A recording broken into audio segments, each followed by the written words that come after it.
আজমল মানে উন্নয়ন। যমুনামুখ সমষ্টিত আজমলৰ বাদে আৰু কোনো নাই। বাকী যিসকল নেতা আহিছে চেহেৰা এটা, কিন্তু লেভেল বদলাই আছে খালি। কেতিয়াবা অটো ৰিক্সা, কেতিয়াবা আপোনাৰ হাত, কেতিয়াবা বেলেগ কিবা কিবি লৈ আছে। মানুহ চেহেৰা এটা, উন্নয়ন মানে একো নাই।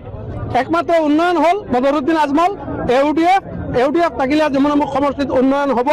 আৰু বাকীসকলে খালি নিজৰ স্বাৰ্থৰ কাৰণে লেভেল বদলাই আছে, বাকী একো নাই। একমাত্ৰ বদৰুদ্দিন আজমল, আৰু আজমলে অন্তত আমাৰ প্ৰতিদ্বন্দ্বীসকলৰ 1 লাখতকৈ বেছি যিটো মৰম ৰাইজৰ আছে, সেই হিচাপে ৰাইজ স্বতঃপুত ওলাই আহিছে তেওঁৰ লগত যোগদান কৰিবলৈ। আমি যি মানুহ দেখিছোঁ, আজি সমাগম দেখিছোঁ, গতিকে ইয়াত কোনো কথাই নাই।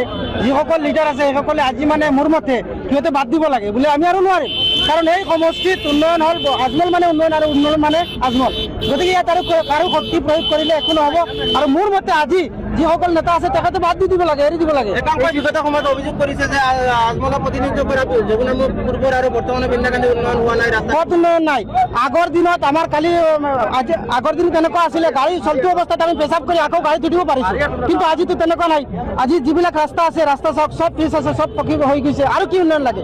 শিক্ষাৰ প্ৰতি উন্নয়ন হৈছে, তাৰপিছত সমাজৰ যিবিলাক সজাগতা চব আনিছে, স্বাস্থ্যৰ প্ৰতি উন্নয়ন হৈছে। আৰু কি উন্নয়ন লাগে? যদি উন্নয়ন কাৰোবাৰ লাগে, আমাৰ যিসকল প্ৰতিনিধি আছে তেখেতসকলে যাক উন্নয়ন কৰক, বেলেগ সমষ্টিত যাক গৈ বেলেগ সমষ্টিত উন্নয়ন, ইয়াত কি আছে?